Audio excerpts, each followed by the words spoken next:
Hi students, कैसे हैं आप। होप आप इंजॉय कर रहे होंगे और मेरी वीडियो भी आप ज़रूर देख रहे होंगे। I hope. तो आज का जो हमने जो टॉपिक लिया है वो matter in our surrounding 9th class का ये चैप्टर है, जिसको हम 2-3 पार्ट्स में जो है वो पूरा डिस्कस करेंगे। तो सबसे पहले मेरे पास यहाँ पे मैटर इन आवर सराउंडिंग में देखो मैटर क्या होता है, मैटर की क्या डेफिनेशन बनती है, पदार्थ जिसको हम बोलते हैं। तो मैटर कोई भी ऑब्जेक्ट हो सकता है, कोई भी वस्तु या कोई भी ऑब्जेक्ट होता है जिसका क्या होता है, मास होता है। ठीक है, मास होता है और दैट ऑक्यूपाई स्पेस, जो जगह घेरे और जिसका द्रव्यमान हो, मास हो, that object is called matter. ठीक है, तो मैटर जो है कुछ भी हो सकता है। जैसे मार्कर मेरे हाथ में, ये भी मैटर है, मैं भी मैटर हूँ। चेयर है, टेबल है, ये वाइट बोर्ड है ना, ये सारी चीज़ें जो है वो मैटर हो सकती हैं, जो जिनका एक मास होता है और जो स्पेस जो है वो घेरती हैं। आप देखो मैटर की जो फिजिकल नेचर की अगर हम बात करें, इसकी फिजिकल नेचर जो भौतिक इसका प्रकृति होती है, फिजिकल नेचर होता है। तो जो मैटर होता है ना, कोई भी मैटर है that is made up of particles. वो छोटे छोटे कणों से जो है वो मिलकर बना होता है। पार्टिकल्स जो है वो मिलकर बना होता है, छोटे छोटे पार्टिकल होते हैं और उससे वो बड़ा एक मैटर जो है वो बनता है। और सेकंड है कि ये पार्टिकल जो होते हैं वो कितने स्मॉल हो सकते हैं, है ना, कितने छोटे जो ये कण जो है वो हो सकते हैं। तो इसको एक थोड़ा सा एग्जांपल लेकर हम बात करें, जैसे कि हमारे पास मानो कि ये वाटर हमने लिया, एक गिलास में में हमने पानी लिया और इसके अंदर हम एक ड्रॉप्स जो है किसकी डाल देते हैं, या तो हम KMnO4 की डाल देते हैं इसमें, KMnO4 की, या फिर इंक की भी डाल सकते हैं आप इसमें, जो आपके पास ब्लू इंक है उसको भी आप डाल सकते हैं। तो इसके अंदर जब हम एक बूंद या कुछ क्वांटिटी जो है किसकी डालते हैं, इंक की डालते हैं, KMnO4 या KMnO4 की डालते हैं, तो आप देखेंगे कि ये धीरे धीरे जो है वो ये इंक जो है या KMnO4 पोटेशियम परमैंगनेट जो है, ये धीरे धीरे इस वाटर के अंदर जो है वो चला जाता है। ठीक है, तो ये जो इंक के पार्टिकल्स हैं या पोटेशियम परमैंगनेट के जो पार्टिकल हैं, ये बहुत छोटे होते हैं, हमारी इमेजिनेशन से भी बहुत छोटे होते हैं। क्योंकि ये धीरे धीरे, आपको पता है क्या होते हैं, ये धीरे धीरे इस पानी के अंदर जो है, पानी के अंदर जो स्पेस होता है उसके अंदर ये बिल्कुल फिट हो जाते हैं और धीरे धीरे इसका कलर जो होता है वाटर का वो चेंज हो जाता है, वो इंक की तरह या पोटेशियम परमैंगनेट की तरह जो है वो हो सकता है। तो कहने का मतलब है कि ये पार्टिकल जो है वो बहुत छोटे जो है वो हो सकते हैं, बहुत ही ज़्यादा छोटे जो है वो होते हैं। उसके बाद नेक्स्ट है characteristics of particles of matter. इनके और गुण क्या हो सकते हैं, जो पार्टिकल्स हैं उनके कैरेक्टरिस्टिक्स क्या हो सकते हैं।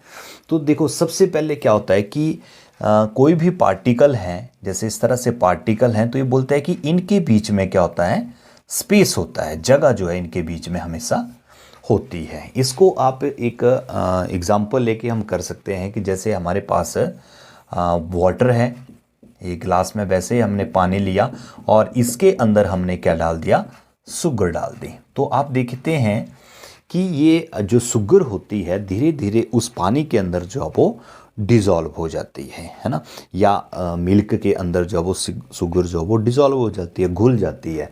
तो इसका मतलब क्या हुआ कि वो क्यों घुले, क्योंकि वाटर के जो मॉलिक्यूल थे उनके बीच में क्या था, स्पेस था। जो वाटर के पार्टिकल्स थे, कण थे, उनके बीच में स्पेस था और जो शुगर के पार्टिकल्स थे उन्होंने अपनी जगह जो है वो कहाँ बना ली, पानी के बीच में जो स्पेस था वहाँ पे उसने, शुगर ने अपनी जगह बना ली और वो पूरी तरह से डिज़ोल्व होगी, पूरी तरह से उसने अपनी जगह जो है पानी के अंदर बना ली। तो इसका मतलब है कि जो पार्टिकल्स होते हैं उनके बीच में स्पेस जो है वो होता है। एक बात ये क्लियर होगी कि उनके बीच में स्पेस जो है वो होता है। उसके बाद सेकंड है कंटिन्यूसली मूविंग। ये जो पार्टिकल्स होते हैं, ये बोलता है ये जो पार्टिकल्स होते हैं किसी भी मैटर के अंदर, वो कंटिन्यूसली मूव करते रहते हैं, इधर उधर जो वो घूमते रहते हैं, ऐसे मूव करते रहते हैं ये। ठीक है, कंटिन्यूसली जो वो मूव करते रहते हैं। इसको आप कैसे समझ सकते हैं, इसको आप ऐसे समझ सकते हैं जैसे मानो हमारे पास एक गिलास है और 2 गिलास हैं। एक में हमने कोल्ड वाटर लिया हुआ है, कोल्ड वाटर, और एक में हमने क्या लिया है, हॉट वाटर जो वो लिया है। तो अगर इसके अंदर फिर हम किसी चीज़ को डिज़ोल्व करवाते हैं, जैसे शुगर ही डाल देते हैं या नमक डालते हैं हम, तो शुगर के केस में क्या होता है कि कोल्ड वाटर के अंदर शुगर जो वो क्या होती है, थोड़ी स्लो जो है वो घुलती है, और हॉट वाटर में जो है वो जल्दी घुल जाती है, क्योंकि जो पार्टिकल्स होते हैं इसके मैटर के जो पार्टिकल हैं वो कंटिन्यूसली मूव कर रहे हैं। किस लिए कि वो अपनी जगह जो है वो उस पानी के अंदर जो है वो बनाए, है ना, वो तभी बना पाएंगे जब वो कंटिन्यूसली मूव करते हैं। और सेकंड यहाँ पे आप देखते हैं कि टेम्परेचर, जब मैंने बात की ना कोल्ड और हॉटर की, तो टेम्परेचर जब इंक्रीज होता है, टेम्परेचर जब इंक्रीज होता है मैटर में, तो उसके पार्टिकल्स की जो काइनेटिक एनर्जी होती है, जिसको गतिज ऊर्जा हम बोलते हैं, वो काइनेटिक एनर्जी इंक्रीज होती है। और काइनेटिक एनर्जी इंक्रीज जब होती है तो इसका मतलब कि जो पार्टिकल्स हैं वो क्या कर रहे हैं, मूव कर रहे हैं, लगातार जो वो मूव कर रहे हैं, काइनेटिक एनर्जी उनकी बढ़ जाती है, तो वो लगातार जो वो मूव करते रहते हैं। तो इस तरह की जो एक प्रोसेस होती है जिसमें ये जो पार्टिकल्स होते हैं वो क्या करते हैं, मूव करते रहते हैं, ठीक है। वो मूव करते रहते हैं कहाँ से, from higher concentration to lower concentration, जहाँ उनकी ज़्यादा मात्रा होती है ना, उससे कम की तरफ वो मूव करते रहते हैं पार्टिकल्स। उसको हम एक वर्ड में डिफाइन करते हैं, उसको हम बोलते हैं डिफ्यूज़न, है ना, उसको हम डिफ्यूज़न जो है वो बोलते हैं। एक टर्म हम इसमें यूज़ करते हैं, दैट इज़ डिफ्यूज़न, ठीक है। तो ये सेकंड इसका करेक्टरिस्टिक है कि वो कंटिन्यूसली जो वो मूव करते रहते हैं, और टेम्परेचर इंक्रीज होने पर पार्टिकल्स की काइनेटिक एनर्जी जो है वो बढ़ जाती है, और जिसके कारण वो ज़्यादा मूवमेंट जो है वो शो करते हैं। उसके बाद नेक्स्ट जो है, दे अट्रैक्ट ईच अदर, एक दूसरे को वो अट्रैक्ट भी करते हैं, एक दूसरे के साथ वो जुड़े भी होते हैं विद स्ट्रॉन्ग फोर्स, है ना। तो अट्रैक्ट ईच अदर, एक दूसरे को वो अट्रैक्ट करते हैं। देखो इसको आप एक एक्टिविटी से आप कर सकते हैं, जैसे आपने एक ले लिया आयरन नेल ले लिया आपने मानो, और एक ले लिया आपने रबड़, और एक ले लिया आपने चौक। तो अगर आप इसको देखें तीनों के केस में अगर आप देखते हैं तो आप देखेंगे कि जो आयरन का केस है उसमें आप आयरन को आसानी से नहीं तोड़ सकते अगर आप इनको तीनों को ब्रेक करने की कोशिश करें, आयरन नेल को भी, रबड़ को भी और चौक की। तो आयरन को आप इजीली नहीं तोड़ सकते हैं, क्योंकि वो इसमें जो पार्टिकल होंगे, आयरन के अंदर जो पार्टिकल होंगे वो स्ट्रांगली क्या होंगे, एक दूसरे से अटैच होंगे, है ना, एक दूसरे की तरफ वो अट्रैक्ट कर रहे होंगे स्ट्रांगली। तो इसलिए आप आयरन को आसानी से नहीं तोड़ पाएंगे। सेकंड में अगर आप चौक की बात करें तो उसमें वो इतने ज़्यादा स्ट्रांगली जो है वो नहीं है, लेकिन वो फिर भी एक दूसरे को अट्रैक्ट उस केस में भी वो कर रहे हैं। हालांकि वो इजी जो है चौक टूट जाएगी, क्योंकि उनके बीच में जो एक अट्रैक्शन फोर्स है वो कम है। और तीसरे केस में रबड़ में भी अगर आप इसको इस तरह से खींचेंगे आसानी से वो खींच तो जाएगा, लेकिन वो आसानी से टूटेगा नहीं, क्योंकि उसके बीच में भी क्या है, अट्रैक्शन फोर्स जो वो होती है। तो वो एक दूसरे को पार्टिकल अट्रैक्ट करते हैं, इस कारण आप इनको अलग जो है वो आसानी से नहीं कर सकते हैं। अगर आपको इनको ब्रेक करना हो तो जो अट्रैक्शन फोर्स है ना, उससे ज़्यादा फोर्स जो आपको लगानी पड़ेगी, फिर जाकर वो ब्रेक जो है वो हो सकते हैं। तो ये इसका नेक्स्ट करेक्टर है कि अट्रैक्ट ईच अदर, एक दूसरे को वो अट्रैक्ट भी करते हैं। तो ये करेक्टरिस्टिक्स जो थे वो पार्टिकल्स ऑफ मैटर के थे। नेक्स्ट है स्टेट्स ऑफ मैटर। देखो स्टेट्स ऑफ मैटर यानी कि पदार्थ की कितनी अवस्थाएं जो वो हो सकती हैं, किन अवस्थाओं में वो हो सकता है। तो बेसिकली हम तीन की बात करेंगे यहाँ पे। जैसे सॉलिड है, ठोस जिसको बोलते हैं। सॉलिड में क्या होता है, सॉलिड में देखो डेफिनेट शेप होती है, जो पदार्थ होता है उसकी एक डेफिनेट शेप होती है इसमें लिक्विड। लिक्विड के केस में देखो जैसे यहाँ पे ना रबड़ से अगर आप इसको सॉलिड के केस को हम थोड़ा सा समझने की कोशिश करें कि जो सॉलिड होता है ना, जैसे ये मेरे पास ये भी एक एग्जांपल है सॉलिड, है ना। तो ये बोलता है कि ये ईजिली डिफॉर्म भी नहीं होता है। सॉलिड जो होता है रिजिड होते हैं और ईजिली जो है ये डिफॉर्म नहीं होते हैं, मतलब आप इनको आसानी से दबा नहीं सकते, कंप्रेस जो है वो नहीं कर सकते हैं, क्योंकि ये रिजिड जो वो होते हैं। और अगर रबड़ के केस में देखें आप, अगर आपके पास रबड़ बैंड है, उसको अगर आप खींचते हैं तभी वो डिफॉर्म होगा। लेकिन जैसे ही वो जो आपने एक एक्सटर्नल फोर्स उसके ऊपर लगाई है, जब वो हट जाएगी तो वो रबड़ दोबारा से अपनी जो ओरिजिनल पोजीशन होगी उसी में वो आ जाता है। उसके बाद नेक्स्ट है लिक्विड। लिक्विड के केस में क्या होता है कि इनकी डेफिनेट शेप जो है वो नहीं होती है, डेफिनेट शेप इसमें नहीं होती है, लेकिन वॉल्यूम जो है वो डेफिनेट ही होता है ना। वॉल्यूम तो डेफिनेट ही होगा इनका। तो इसमें लिक्विड में अगर आप देखते हैं डेफिनेट शेप, मतलब जैसे लिक्विड वाटर है ना, तो वाटर को जब आप एक गिलास में डाल देते हैं तो उस की जो शेप होती है लिक्विड की, वो एक गिलास की तरह हो जाती है। अगर आप उसको किसी दूसरे बर्तन में, बकेट में डाल देते हैं तो बकेट की तरह शेप हो जाती है ना। तो वो मतलब जिस बर्तन में, जिस यूटेंसिल्स में आप उसको डालते हैं, वो उसी शेप में जो वो ढल जाता है, लिक्विड जो होते हैं। और जो गैसेस हैं उनका तो करेक्टरिस्टिक्स है कि वो कंप्रेसिबिलिटी शो करती हैं, वो उनको आप कंप्रेस कर सकते हैं। जब उनके ऊपर आप बहुत अधिक क्या करते हैं, एक प्रेशर लगाते हैं, तो एक बहुत बड़ा जो वॉल्यूम होता है गैसेस का, उसको जब आप कंप्रेस करते हैं, प्रेशर करते हैं, तो उसको आप बहुत कंडेंस जो है वो कर सकते हैं।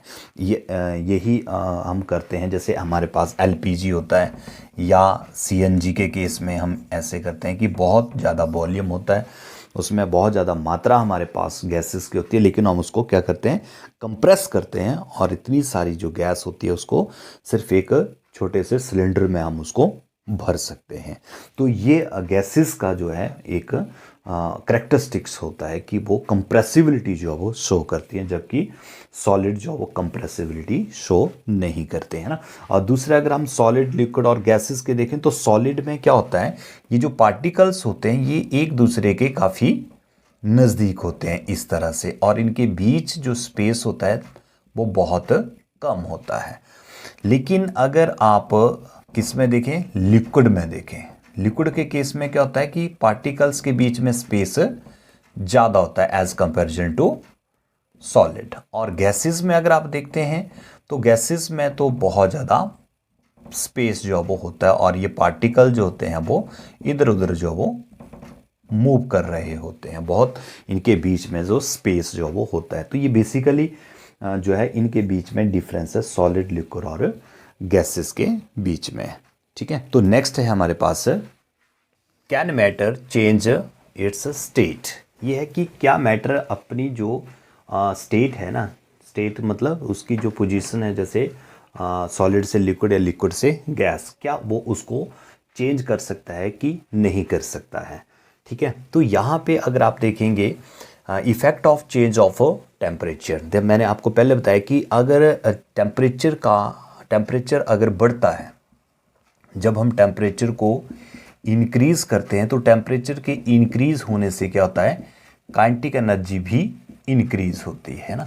काइनेटिक एनर्जी इंक्रीज होने से क्या होता है कि जो पार्टिकल्स होते हैं, मैटर के जो पार्टिकल्स होते हैं, they vibrate more frequently, vibrating more frequently, वो ज़्यादा जो है वो वाइब्रेट जो है वो करने लग जाते हैं, और वो मूव करने लग जाते हैं एक स्टेट से दूसरी स्टेट में। ठीक है, जैसे सॉलिड से वो लिक्विड में वो चेंज होने लग जाते हैं, क्योंकि वो क्या हो जाते हैं, जो सॉलिड में मैंने आपको बताया ना, इस तरह से पार्टिकल नज़दीक होंगे तो फिर उनकी काइनेटिक एनर्जी जब बढ़ेगी तो वो वाइब्रेट करेंगे, जो से वो वाइब्रेट करने लग जाते हैं, और एक दूसरे से वो दूर जो वो इस तरह से जाने लग जाते हैं।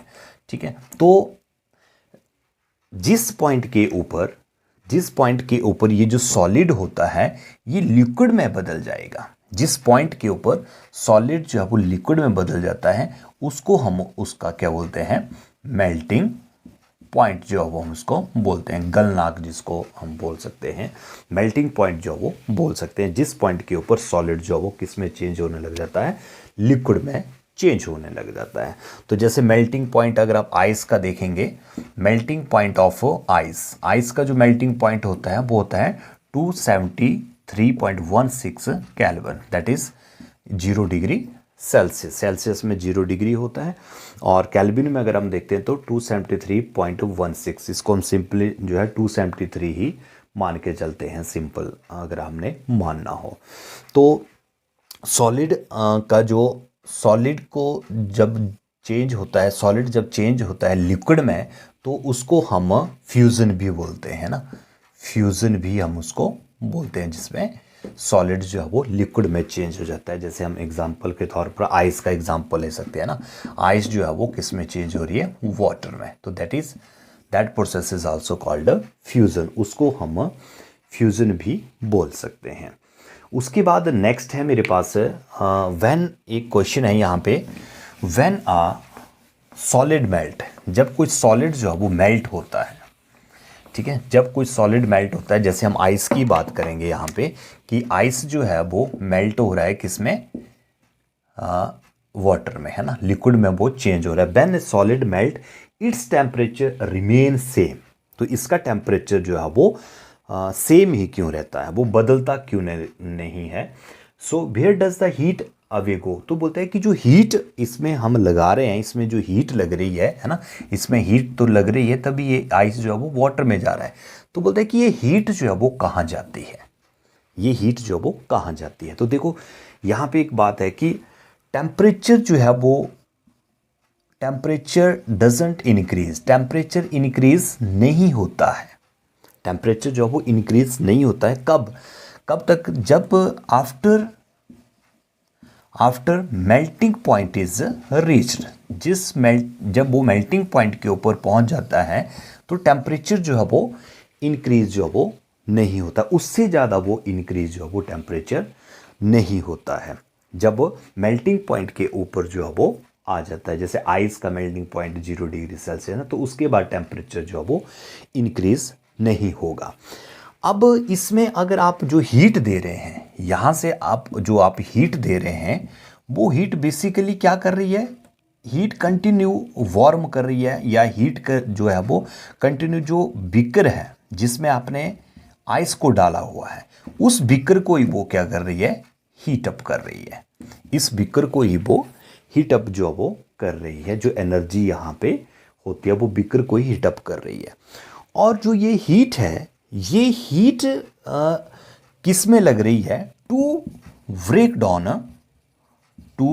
डाउन, किसको ब्रेक डाउन, जो अट्रैक्टिव फोर्स है, जो एक अट्रैक्टिव फोर्स है किसके बीच में, आइस के बीच में, जो वो टूट रही है आइस के बीच में, जो एक अट्रैक्टिव फोर्स है ना, जिसके कारण वो सॉलिड बना हुआ है, एक आइस जो सॉलिड बनी हुई है, तो उस अट्रैक्टिव फोर्स को तोड़ने के लिए ही वो हीट जो है वो यहाँ पे यूज हो रही है, ठीक है, वो हीट जो है वो उस अट्रैक्टिव जो फोर्स है उसको ब्रेक डाउन करने में ही ये हीट जो वो यूज हो रही है आइस में, ठीक है। और आइस जो है उस हीट को बिना शो किए, ice doesn't show that heat, उस हीट को वो आइस जो वो शो नहीं कर रही है, और वो एक तरह की क्या हो गई, हिडन, छिपी हुई ऊष्मा, हिडन हीट हो जाती है वो। और ये जो हिडन हीट होती है इसको हम क्या बोलते हैं, लेटेंट